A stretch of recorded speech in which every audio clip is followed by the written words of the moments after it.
26 सितंबर 2022 से शारदीय नवरात्र की शुरुआत होगी। हर साल देवी मां के आगमन और प्रस्थान पर उनके अलग अलग वाहन होते हैं।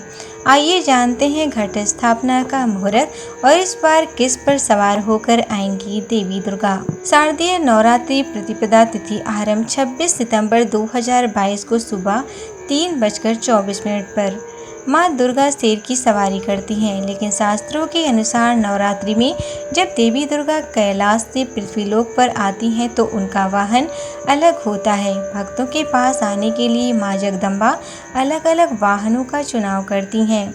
नवरात्र में जगत जननी दुर्गा का आगमन और प्रस्थान का वाहन सप्ताह के दिन के आधार पर तय होता है।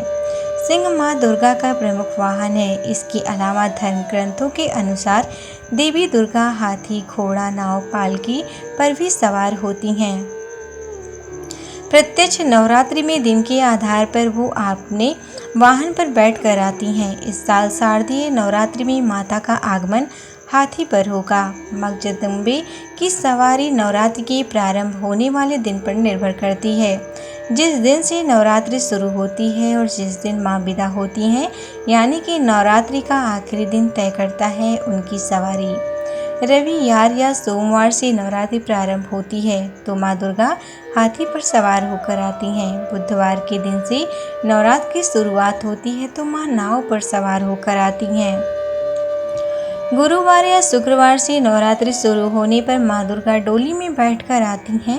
मंगलवार और शनिवार के दिन मां का वाहन घोड़ा होता है। गजेचा जलादा देवी छत्रभंग सुतुर्गमे नौकायाम सर्वसिद्धिस्यां ढोलायाम मरणाधुवम। इस श्लोक में देवी दुर्गा के सभी वाहनों का महत्व बताया गया है, जिसका असर देश और जनता पर पड़ता है। साथ ही माँ का हर वाहन विशेष संदेश देता है। माँ दुर्गा के हाथी पर सवार होने का अर्थ है अधिक वर्षा का संकेत मिलता है। माँ दुर्गा जब घोड़े पर सवार होकर आती हैं तो इसे शुभ नहीं माना जाता। ये सत्ता में उथल पुथल, प्राकृतिक आपदाएं आने का संकेत होता है।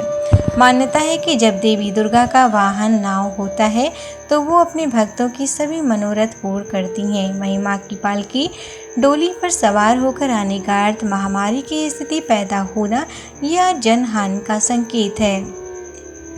दोस्तों, यहाँ मुहैया सूचनाएं सिर्फ मान्यताओं और जानकारियों पर आधारित है। यहाँ यह बताना जरूरी है कि यह किसी भी तरह की मान्यता जानकारी की पुष्टि नहीं करता।